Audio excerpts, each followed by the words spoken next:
Hello বন্ধুরা, তোমাদের কি খবর? আমি ভালো আছি। তো দেখো বন্ধুরা, এই হলো রান্না বান্নার খবর সবর আমার। এইটা হচ্ছে আমের টক, ওটা হচ্ছে কুমড়োর ডোগা, আর এই হলো আলু। তো ভাজা করে নিচ্ছি এভাবেই। তো ছোটো আলুগুলোকে এরকম করে ভাজা করি, বেশ ভালোই লাগে খেতে। আর এইদিকে আমার বিছানা পুরো ছড়িয়ে ছিটিয়ে আছে, আর বেড কভারটা আজকে চেঞ্জ করে ফেলবো।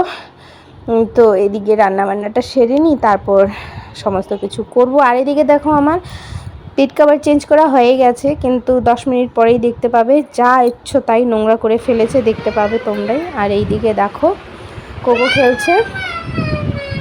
আর গরম তো পড়েছেই, যেহেতু বৃষ্টি কমেছে গরম তো পড়বেই। আর এইদিকে দেখো ধুবি বাড়ির এই যে জামা কাপড়। তো এখন স্নান ধান করে বাইরে আসলাম একটু। আর এই দেখো বলেছিলাম না বিছানার খবর, এই অবস্থা হয়ে গেছে। তো বন্ধুরা কালকে নয় আজকেই একটা সকালে বলেছিলাম যে আমার নাকফুলটা হারিয়ে গেছে। তো বন্ধুরা পেয়েছি।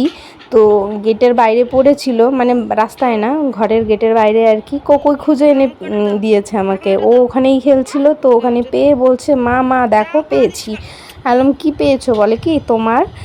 তো পেয়েছে আর কি। যাই হোক বন্ধুরা, পাওয়ার পর ভালোই হলো, মনটা খুশি হয়ে গেল আর কি। আর এইদিকে কোকো দেখো বিস্কিট খেয়ে যাচ্ছে। ও সারাদিন মেরি বিস্কিট খায়, অন্য কোনো কিছু খাবে না। একটু ফল দিব, ফলও খাবে না। আর এই সময় দেখো আমি আবার যাচ্ছিলাম বাড়িতে, দেখছি যে নাকে ফুলটা নেই।